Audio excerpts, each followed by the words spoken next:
வருகிறார். எத்தனை பேர் நம்பி விசுவாசிக்கிறீங்க? தாமதம் என்பது அது எனக்கு மட்டும்தான். என் தேவனுக்கு சரியான நேரம். நான் ஏதோ தாமதமாகுதே, என் சூழ்நிலைகள் இப்படி தட்டி தடுமாறி கொண்டு இருக்கிறதே, பரத்திலிருந்து எனக்கு ஒத்தாசை வரும் என்று முழங்கால் படியிட்டு நான் ஜெபித்து காத்து கொண்டு இருக்கிறேனே என்று நீங்கள் புலம்பாதிருங்கள்.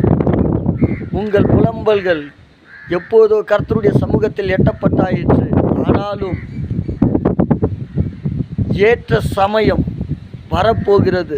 தேவன் உங்களுக்கு ஆசீர்வாதத்தை கொடுக்க போகிறார். அவருடைய மகிமை உங்களை மூடப் போகிறது.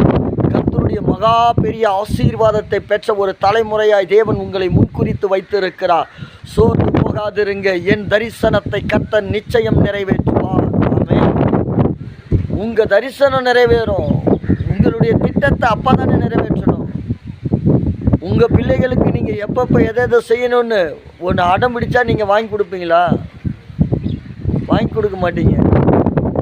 அந்த நேரத்தில் அந்த பிள்ளைக்கு அது ஆபத்து வரும்னு தெரிஞ்சு நீங்கள் வாங்கி கொடுக்கவே மாட்டீங்க. அது போல தான் நம்ம தெய்வம் உங்களையும் என்னையை விட 1000 லட்சம் மடங்கு அதிகமாய் நம்மை நேசிக்கிறார். அதனால தான் எப்போ எதை கொடுக்கணுமோ ஏற்ற காலத்தில் ஏற்ற உயர்வை கொடுத்து உங்களை ஆசீர்வதிப்பார். தாமதமாகுதா? ஸ்தோத்திரம் பண்ணுங்க. இன்னும் தாமதமாகுதா? கம்பீரித்து பாடுங்க.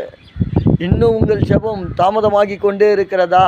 இதோ கர்த்தர் எனக்காக வைத்த தரிசனத்தை நிறைவேற்றுகிற காலம் வருகிற வரையிலும் துதிப்பேன், துதித்து கொண்டே இருப்பேன். என் தேவன் என் தரிசனத்தை நிச்சயம் நிறைவேற்றுவார். ஆமென். நிச்சயமாக உங்கள் தரிசனம் நிறைவேறும். தாமதிக்குதா? காத்திருங்க.